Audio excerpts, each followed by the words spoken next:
So in this video what we're going to do is have a look at the currently accepted model for the structure of benzene. So in the last little section we looked at the structure of benzene, we derived the formula of C6H6 and we looked at Kekulé's structure, which was a hexagon with alternating double and single bonds, and we looked at the three pieces of evidence that disprove Kekulé's structure.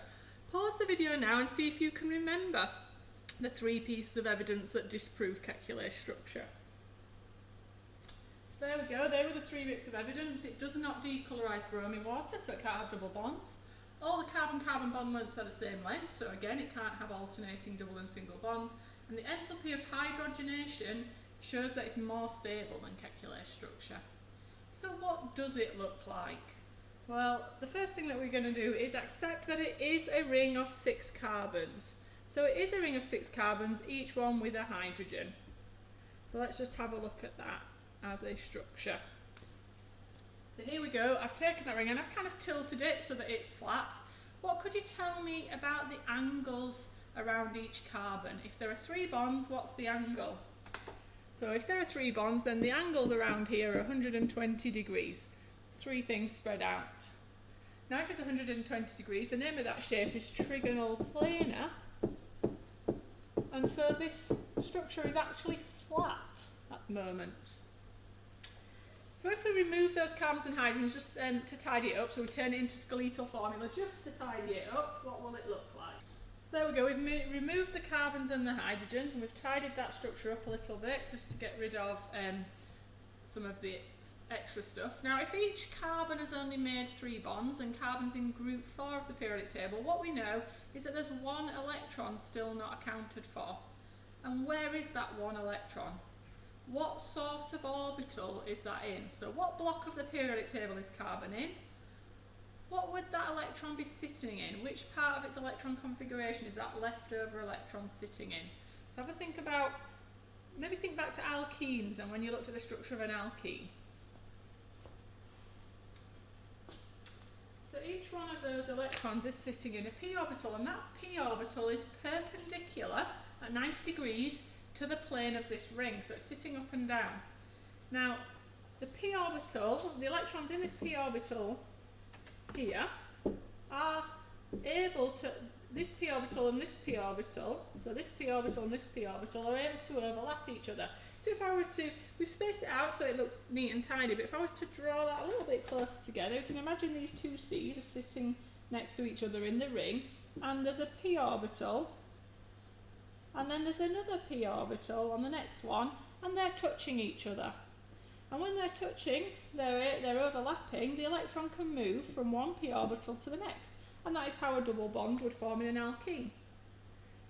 But what we've got in the benzene structure is that joined to this C, there's another C in the next part of the ring, and then that p orbital is overlapping, and so the electrons can now move to the next one, and so on all the way around the ring, so the electron can move all the way around the ring, either above or below the plane of the hexagon, and the electrons are free to move, and when the electrons are free to move, we say they're delocalized. So they're not stuck in one double bond here, because they're able to move to the next carbons, p orbital, and so on, all the way around the ring. The electrons can spread out. We say they are delocalized. So let's have a look at that in our notes.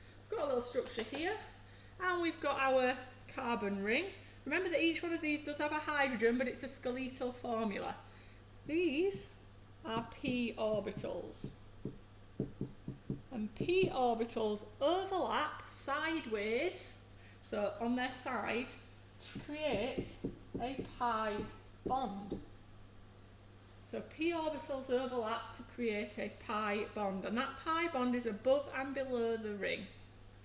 So if you were asked to describe the structure of benzene, what sort of things are we looking for? We're looking for the 6 carbon atoms and 6 hydrogen atoms all in the same plane. Benzene has a planar structure. Each carbon has 3 covalent bonds. All its bond angles therefore are 120 degrees. It's trigonal planar. That's where that planar structure is coming from.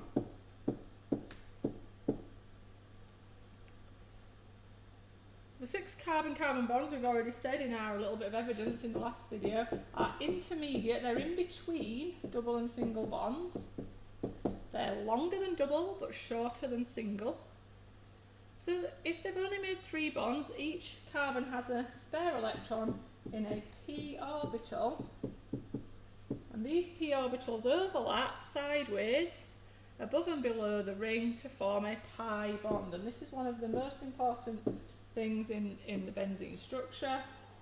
The p orbitals overlap to form a pi bond. And the pi bond is an electron cloud above and below the ring. It makes it have electron density above and below the ring. But those electrons are spread out. They're not stuck where they came from. They're free to move past the atom from which they came. We say they are delocalized. And it's that delocalization that gives us the extra stability of benzene. So it makes it harder to break those bonds. So how would we draw benzene? In an A-level exam, we draw a hexagon with the pi bond shown as a circle in the hexagon. So they may ask you an extension question on this to see whether you've really understood it. And extension questions are often along these lines. They're always about that delocalization energy, that's spreading out over more than one atom or bond. So benzene is not the only thing that can get this stability through delocalization. There's other things that can spread out their electrons. In the graphite structure, the electrons are delocalized across the hexagons of carbon. Right, so here, remember we looked at this hydrogenation of cyclohexene.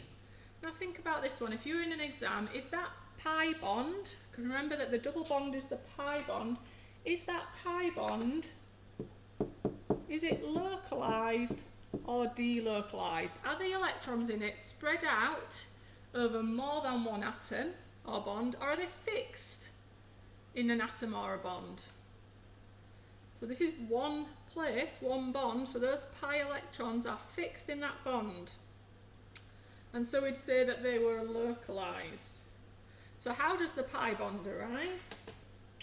It arises from overlap of p orbitals, sideways overlap of p orbitals.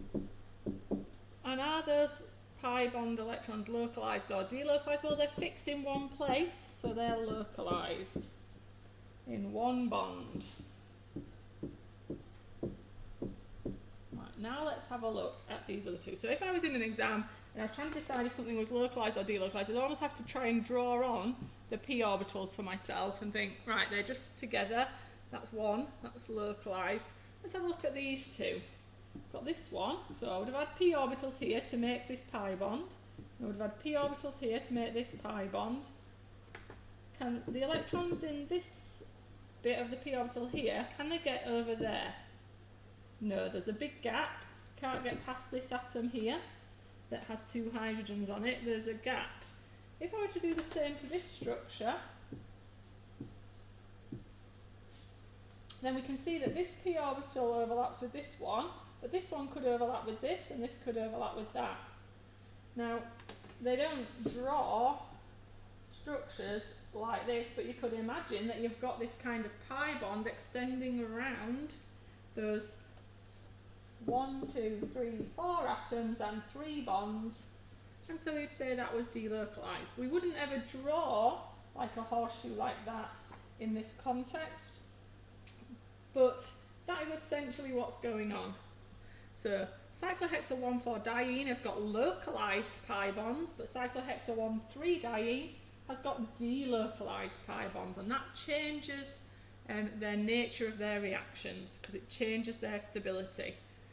The one with delocalized bonds is more stable. Okay, so which one would have the least exothermic, the least negative enthalpy of hydrogenation?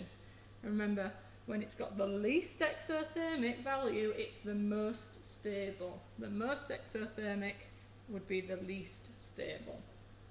So pause the video and see if you can sort of put that together in your head and work out an answer. So here we go, cyclohexyl-1,3-diene would be the least exothermic, or the most stable of the two.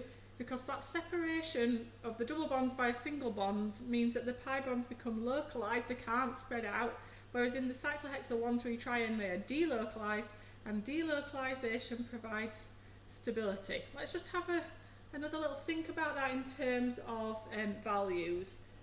So remember we had this diagram, and at the bottom we had cyclohexane, and we said that if we had this one it would be minus 120. What would it be if we just had two double bonds that were just two double bonds? They were separate localised double bonds. Well, we'd expect that to be minus 240, and it pretty much roughly is. Where on this diagram would you expect the 1, 3? So if it's more stable, where would you expect it? And we would expect it somewhere in between, and if we were asked this in an exam, any value that would be somewhere in between would be given a mark. So anything between minus 121 and minus 239 would be acceptable. It's got to be somewhere in between, because this difference is stability due to delocalization.